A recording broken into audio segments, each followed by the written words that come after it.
Oke kawan, jangan lupa like, comment, and subscribe.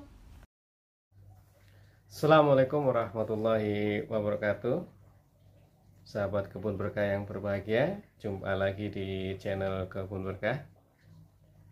Alhamdulillah, kali ini Kebun Berkah akan menyampaikan suatu materi yang merupakan program dari Kementerian Lingkungan Hidup dan Kehutanan, yaitu Kebun Bibit Desa, atau yang selanjutnya kita sebut atau kami sebut sebagai KBD. Sahabat Kebun Berkah yang berbahagia,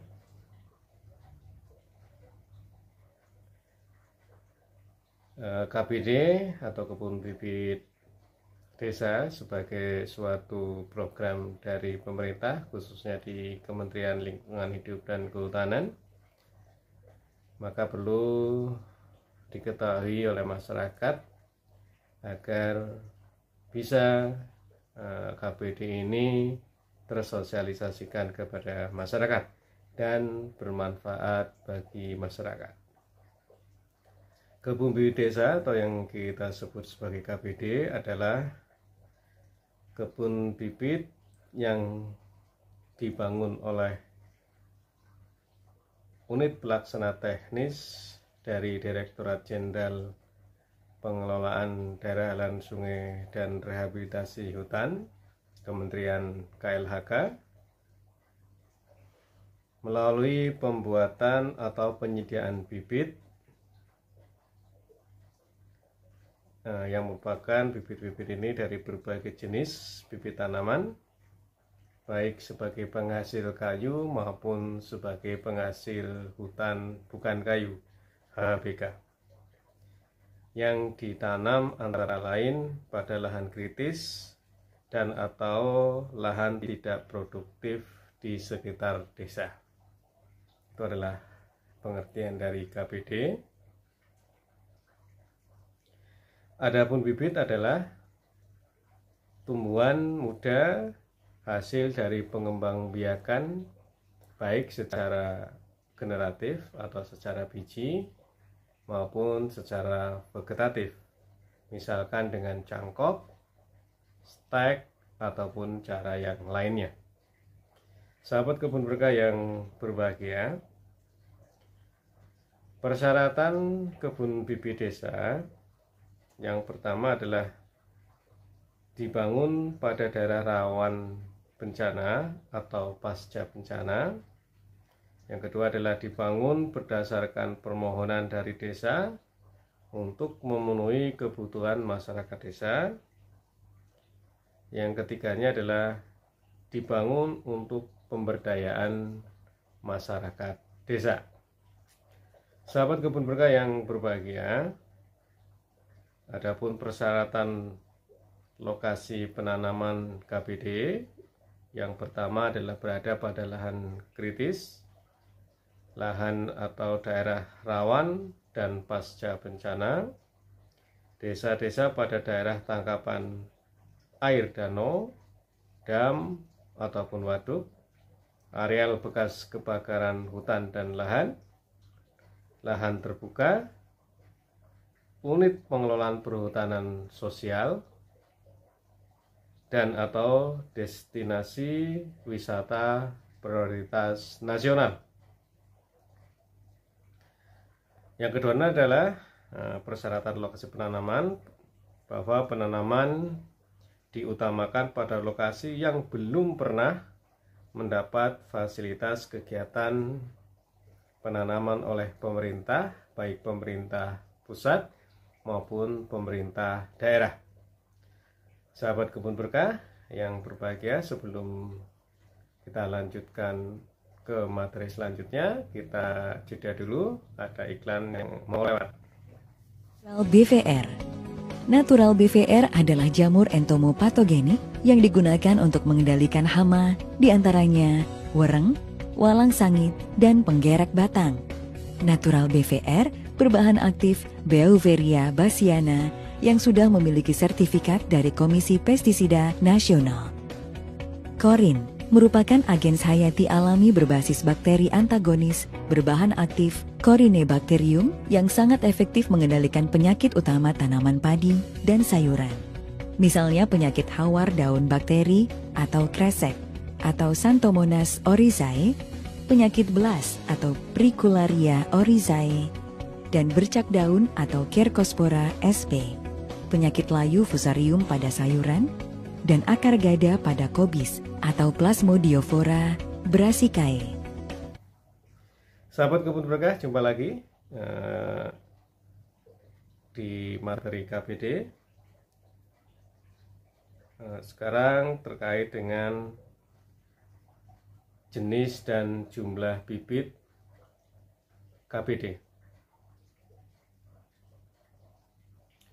Adapun jumlah dan jenis bibit KBD, yang pertama adalah KBD tentunya tadi sudah diterangkan dilaksanakan melalui pembuatan maupun pengadaan bibit. Nah, dengan ketentuan sebagai berikut. Yang pertama, paling sedikit 43.000 untuk wilayah Jawa dan Madura. Yang kedua adalah 37.000 batang untuk wilayah Sumatera, Kalimantan, Sulawesi, Bali, dan Nusa Tenggara. Paling sedikit 31.000 untuk KBD yang berlokasi di wilayah Maluku dan Papua. Dan paling sedikit 10.000 batang untuk KBD yang mengembangkan jenis mangrove.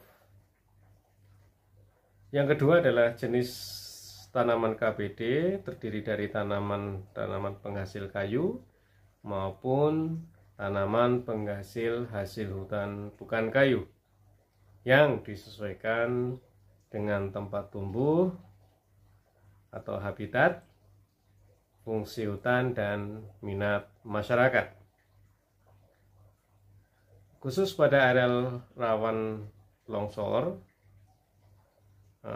atau pasca bencana tanah longsor, maka dikembangkan jenis tanaman yang memiliki sistem perakaran yang dapat meningkatkan stabilitas tanah seperti tanaman vetiver. Yang selanjutnya adalah benih atau bahan tanaman untuk penyediaan bibit dapat berasal dari generatif. Tadi sudah disampaikan, yang dimaksud generatif itu adalah dari biji atau secara vegetatif melalui cangkok, stek, okulasi, maupun kultur jaringan. Sahabat kebun berkah yang berbahagia,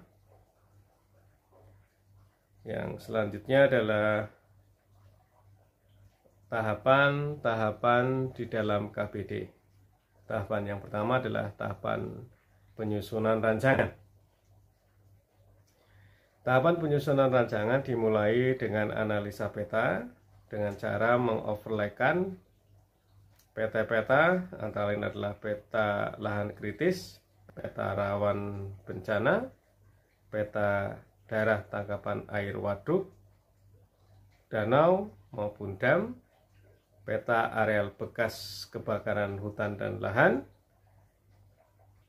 peta destinasi wisata prioritas nasional, tentunya sesuai dengan wilayah kerja unit pelaksana teknis. Terus setelah dilakukan overlay tadi, maka dilakukan identifikasi dan risalah lapangan. Langkah selanjutnya adalah penentuan lokasi persemaian. Setelah 3 langkah tadi, maka tentu disosialisasikan. Nah, sosialisasi ini bertujuan untuk memberikan informasi kepada masyarakat, kepada stakeholder terkait rencana kegiatan dan mengetahui jenis bibit yang diminati oleh masyarakat. Dan sosialisasi dilakukan dengan mengumpulkan para pihak yang memang akan berkaitan dengan kegiatan kebun bibit desa ini. Sosialisasi juga dilakukan atau dapat dihadiri oleh kepala desa atau perangkat desa dan perwakilan masyarakat pada calon lokasi kegiatan KBD. Hasil penyusunan rancangan KBD dituangkan dalam rancangan kegiatan KBD yang paling sedikit memuat yang pertama adalah peta lokasi penanaman atau lokasi persemaian. Yang kedua adalah jumlah bibit dan jenis bibit serta tata waktu pelaksanaan KBD. Rancangan kegiatan KBD ini disusun oleh Balai atau UPT yang menangani kegiatan ini. Tahapan pelaksanaan KBD yang kedua adalah penyediaan bibit. Ini dimulai dengan penyediaan bibit untuk KBD ini bisa dilakukan dengan pembuatan maupun dengan pengadaan. Pembuatan bibit diutamakan menggunakan benih dari bibit yang bersertifikat, dan jika dilakukan dengan pengadaan juga diutamakan dari bibit yang berasal dari pengada yang sudah terdaftar. Tahapan yang ketiga dari pelaksanaan KBD adalah serah terima hasil dari kegiatan KBD. Serah terima kegiatan KBD ini dilakukan oleh kepala UPT, diserahkan kepada kepala desa atau perangkat desa. Serah terima KBD ini dituangkan dalam sebuah berita acara serah terima. Nah, setelah berita serah terima tadi ditandatangani, maka pengelolaan selanjutnya diserahkan kepada desa. Tahapan pelaksanaan KBD yang selanjutnya adalah pemberian insentif terhadap bibit hasil KBD yang telah ditanam dan hidup dapat diberikan insentif. Dan pemberian insentif ini didasarkan pada evaluasi keberhasilan atau hasil penanaman bibit KBD. Dan evaluasi ini ya dilakukan oleh UPT dengan tugas dari kepala UPT.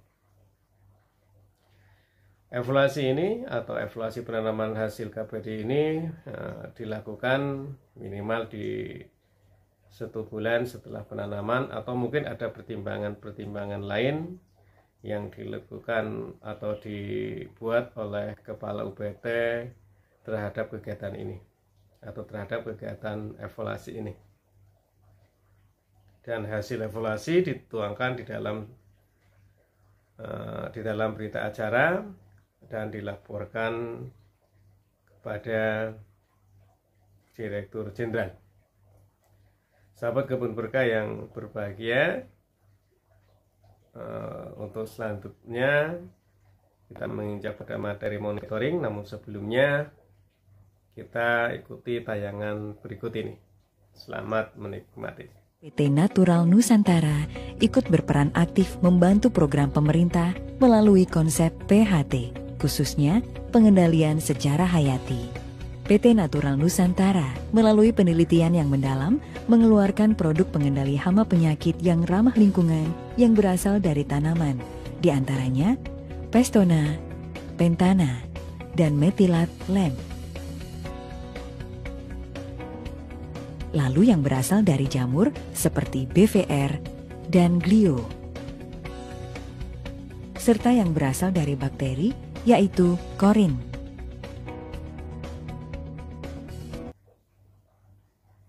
Sahabat Kebun Berkah yang berbahagia, langkah terakhir dari tahapan pelaksanaan KBD adalah monitoring dan laporan pelaksanaan KPD.